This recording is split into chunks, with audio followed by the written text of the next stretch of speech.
प्रिय विद्यार्थियों, शुभ प्रभात।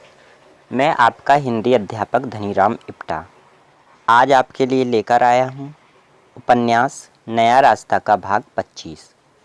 आप लोगों ने भाग 24 में जाना था कि मायाराम जी अपने बेटे अमित के साथ दयाराम जी के घर आते हैं और घर आने के बाद वो अपनी बात को रखते हैं जो उन्होंने दुर्व्यवहार किया था दयाराम जी के प्रति और मीनू के प्रति, क्योंकि उन्होंने मीनू का रिश्ता ठुकरा दिया था।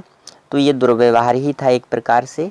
तो इसके लिए उन्होंने प्रायश्चित किया, क्षमा प्रार्थी हुए। वो उन्होंने क्षमा मांगी और बोले कि अब हम मीनू से अपने बेटे अमित का रिश्ता कराना चाहते हैं, तो उनका हम हाथ मांगते हैं आप लोगों से।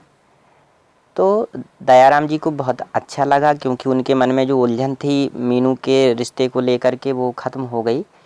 लेकिन उन्होंने कहा कि हम अपनी बेटी मीनू से इस बारे में विचार विमर्श करेंगे और उसके बाद आपको बता पाएंगे। अब जानते हैं भाग 25 में क्या होता है। तो भाग 25 की जो कहानी है वो इस तरह से है कि कचहरी का शनिवार और रविवार 2 दिन का अवकाश था।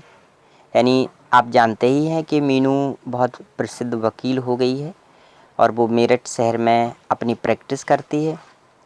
तो शनिवार और रविवार 2 दिन का अवकाश था। मीनू ने इन 2 दिनों के अवकाश में मीरापुर जाने का निश्चय किया। तो मीनू ने सोचा कि चलिए अवकाश है तो अपने घर मीरापुर जाया जाए। तो वहाँ उसने जाने का सोचा। राजू प्रसन्न थी क्योंकि वह पहली बार अपने घर जा रही थी। तो आपको एक बात फिर से ध्यान दिला देना चाहते हैं कि जो राजू है वो मीनू के यहाँ काम करने वाली एक नौकरानी की बेटी है, जो कि उनके साथ लंबे समय से रह रही है। तो आज वो भी बहुत खुश हो गई है कि चलिए आज बहुत समय के बाद अपने घर जाने का मौका मिल रहा है। मीनू को बस में बैठने पर पड़ोस की मौसी मिली। अक्सर कर ये होता ही है कि कोई ना कोई मिल ही जाता है हम लोगों के सगे संबंधी, हमारे पड़ोसी, रिश्तेदार। तो मौसी जो थी वो पड़ोस में ही रहती थी। उन्हें देखकर उनका अभिवादन किया और आगे की सीट पर बैठ गई। यानी मीनू सभ्य है, संस्कारी लड़की है, तो उसने मौसी का अभिवादन किया और नहीं, नमस्कार किया और आगे की सीट पर बैठ गई। मौसी ने मीनू का वार्तालाप हुआ, यानी मौसी और मीनू के बीच में वार्तालाप शुरू हुआ, यानी बातचीत शुरू हो गई। मौसी की एक बात उसके हृदय में चुभ गई कि दूसरे शहर में अकेले रहना ठीक नहीं है। यानी मौसी ने बात बात में ही पूछ लिया होगा मीनू से कि भाई आपकी शादी हुई नहीं हुई, अभी क्या है, क्या कर रही हो, बाहर रह रही हो तो कैसे रह रही हो। तो मीनू ने बता दिया कि मैं बाहर रह रही हूँ, प्रैक्टिस कर रही हूँ। तो ये बात जान करके मौसी ने एक कटाक्ष कर दिया, यानी एक ताना कस दिया कि बाहर रहना अच्छा नहीं है, अकेले रहना। तो उसने कहा कि मैं राजू के साथ रहती हूँ। तो उसने कहा राजू तो बहुत छोटी बच्ची है, जब तक अपने परिवार का कोई ना हो तो कैसे ठीक रहता है। तो यानी उनका जो इशारा था वो मीनू को कहीं ना कहीं नीचे दिखाना था। तो मीनू को ये बात बिल्कुल अच्छी नहीं लगी, लेकिन फिर भी वो शांत रही क्योंकि वो समझदार थी। तो लड़ना झगड़ना उसने ठीक नहीं समझा। मीनू ने आगे कुछ बात न करने के ख्याल से अपने बैग से उपन्यास निकालकर पढ़ना शुरू कर दिया। यानी मीनू ने सोचा कि भाई हम क्यों आगे लड़ें मतलब में, तो उसने उपन्यास निकाला और पढ़ना शुरू कर दिया, क्योंकि वो पढ़ने लिखने की बहुत शौकीन थी। मौसी के साथ बैठी महिला ने उससे मीनू के बारे में पूछा। मौसी ने उसे बताया कि पड़ोस की ही यह लड़की है। यानी जो साथ में जो महिला बैठी हुई थी, तो उसने कहा ये कौन है भाई। तो उसने कहा पड़ोस की ही लड़की है और इसके माता पिता ने ऐसा दिमाग ख़राब किया है इसके कि ये शादी करने को तैयार नहीं है। यानी उसने बताया कि ये जो लड़की है पड़ोस में रहती है और इसके माता पिता ने इसे पढ़ाया लिखाया है, इसका दिमाग ख़राब है, तो ये जो है कि अब शादी नहीं करना चाहती। दिमाग ख़राब का मतलब ये नहीं है कि वो पागल थी या कुछ उस तरह से, नहीं।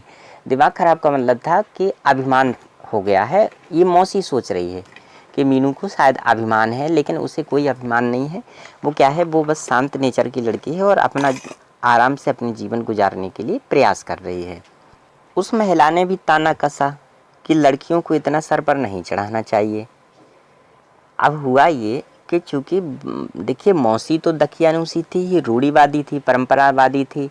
यानी जो समाज की जो धारणाएं हैं उनको वो पूरी तरह से मानने वाली थी और हमारे समाज में होता भी यही है कि लड़कियों की आज़ादी पर और उनकी स्वतंत्रता पर, महिलाओं की आज़ादी पर ये तमाम जो है ना, वो हमेशा कोई ना कोई अंकुश लगा रहता है, कोई ना कोई रोक टोक बनी रहती है। तो उसने भी यही ताना कस दिया कि सही है, मतलब इस तरह से तो रहना ठीक नहीं है, कोई बातचीत हो जाए, ऊंच नीच हो जाए तो फिर क्या। तो मतलब ये है ना, ये समाज के लोगों का ये गंदी सोच ही है, ख़ास तौर से लड़कियों के प्रति। तो इन दोनों की जो बातें हो रही थी उससे मीनू को बिल्कुल भी अच्छा नहीं लगा और उसे बहुत बुरा लग रहा था। अब देखते हैं आगे होता क्या है। तो इन दोनों की जो बातें हैं मीनू के कानों पर पड़ रही थी। मौसी के शब्द मीनू के हृदय में तीर की भांति चुभ रहे थे।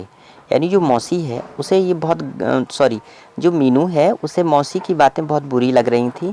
यानी जैसे कोई तीर चुभ जाता है वैसे ही उसके हृदय में तीर चुभ रहा था, मतलब उसे बहुत कष्ट हो रहा था। उसने समाज के नियमों को कोसा कि एक लड़की को अबला जानकर कुएं में ढकेलने की कोशिश की जाती है। तो उन्होंने कहा ये जो हमारा समाज है ये समाज कैसा है, यहाँ पर एक लड़की को अबला जाना जाता है, यानी जिसमें कोई बल ना हो। अबला का मतलब होता है जिसमें कोई बल ना हो, यानी बलहीन। तो बोले लड़कियों को बलहीन समझ करके उन्हें समाज की जो रूढ़ियाँ हैं, परंपराएं हैं, उस दलदल में ढकेलने की हमेशा कोशिश की जाती है। मौसी की बातें जारी रहीं। दूसरी महिला उसका हर बात का समर्थन कर रही थी, क्योंकि वो भी मौसी की ही तरह थी, छोटे विचारों वाली। तो मीनू एक सब और सुशील लड़की थी, इसलिए उसने चुप रहना ही ठीक समझा।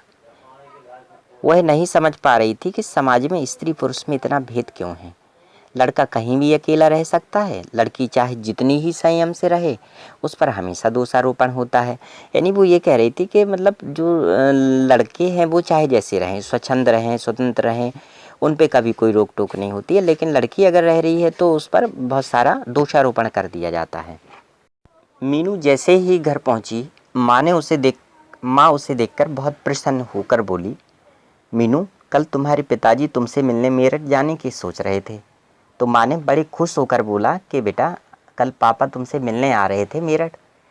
तो मीनू को सफ़र की थकान थी, यानी मीनू इतने दूर से आई थी सफ़र करके, तो उसे थकान भी थी। तो उसने क्या है कि आराम करने के लिए वह पलंग पर लेट गई। थोड़ी देर बाद वह माँ के पास गई और दोनों की बातें हुई। माँ ने उसकी प्रशंसा की कि उसने बहुत परिश्रम किया है। मीनू ने इस सब का श्रेय माँ का योगदान और आशीर्वाद बताया। यानी माँ ने तारीफ़ की कि बेटा तुम बहुत मेहनत की है और मेरठ में तुम्हारा बहुत ही नाम हो गया है, तुम बहुत प्रसिद्ध वकील हो गई हो। तो उसने कहा माँ ये तो आप लोगों का आशीर्वाद है और योगदान है। माँ ने उसे मेरठ से अमित और उसके पिताजी के आने के बारे में बताया। यानी माँ ने बता दिया, जैसा कि हमने भी आपको बताया था आरंभ में। तो माँ ने बता दिया कि अमित आया था, उसके पिताजी भी आए थे और तुम्हारा हाथ मांगने आए थे, यानी तुमसे रिश्ता करने की बात कह रहे थे। पिछले कृत्य के लिए शर्मिंदा थे और उन्होंने, माँ ने बताया कि उन्होंने हमारे प्रति जो व्यवहार किया, दुर्व्यवहार किया, तुम्हारा रिश्ता ठुकरा करके, उसके लिए वो शर्मिंदा भी थे। अमित ने सिर्फ इसी भूल का प्रायश्चित करने के लिए आज तक विवाह नहीं किया। यानी माँ ने बताया कि अमित ने केवल अपने इस प्रायश्चित करने के लिए आज तक विवाह नहीं किया। कुछ देर सोच विचार करने के बाद मीनू ने जवाब दिया। मीनू ने सोचा समझा और फिर बोली कि माँ आप जैसा उचित समझें वैसा ही करें। इस स्वीकृति को पाकर माँ ने चैन की सांस ली। यानी आज आपने जाना कि पहली बार ऐसा हुआ है कि जब मीनू ने ये बोला है कि हाँ ठीक है, आपको जो अच्छा लगे आप वो करें। वरना आज तक क्या हुआ था कि मीनू ने खुद अपने विचार को रखा था। तो मीनू ने अपने पिताजी से स्पष्ट कह दिया था कि वो कोई फिजूल खर्च नहीं करेंगे। यानी मीनू तैयार हो गई शादी के लिए, लेकिन उसने कहा कि भाई हम कोई भी किसी भी प्रकार का फिजूल खर्च नहीं होना चाहिए। यानी जो अनावश्यक शादी में आजकल आप देखते होंगे लोग लाखों रुपए सजावट में, डेकोरेशन में और आपके दुनिया भर का जो कर देते हैं ना, कई बैंड हो रहा है, डीजे चल रहे हैं, ये सब क्या है, ये सब फालतू की चीज़ें हैं। लोग दहेज देते हैं, दहेज लेते हैं शौक़ से दिया भी जाता है, शौक़ से लिया भी जाता है। तो ये गंदा है, ऐसा कभी नहीं होना चाहिए हमारे समाज में। इस भाई रिश्ते होना एक अलग बात है, रिश्ते होने चाहिए, लेकिन इन रिश्तों के साथ ये परंपराएं हैं, ये गंदी हैं। अब किसी के पास पैसा नहीं है तो लोग क्या करेंगे, कर्जा ले लेते हैं, बाद में अपना जीवन दुख में गुजारते हैं। कई लोगों के तो घर मकान ज़मीन बिक जाते हैं इन शादियों के चक्कर में। तो ऐसा नहीं करना चाहिए, बिल्कुल भी नहीं करना चाहिए। बहुत गंदी सोच है, जो लोग ऐसा करते हैं वो बहुत गंदे लोग हैं समाज के। उनको समाज में बिल्कुल कोई सम्मान नहीं मिलना चाहिए जो इस तरह से कृत्य करते हैं। शादी विवाहों में दहेज लेकर के दे करके, ये बिल्कुल देने वाले भी घटिया हैं और लेने वाले भी बहुत घटिया लोग हैं।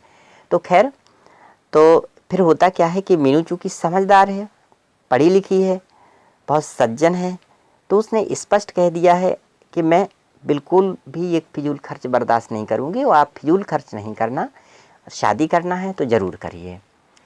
तो प्रिय विद्यार्थियों, बस आज के वीडियो में इतना ही, और मैं आपके लिए कल लेकर आऊँगा फिर एक नया वीडियो। तब तक के लिए नमस्कार, धन्यवाद।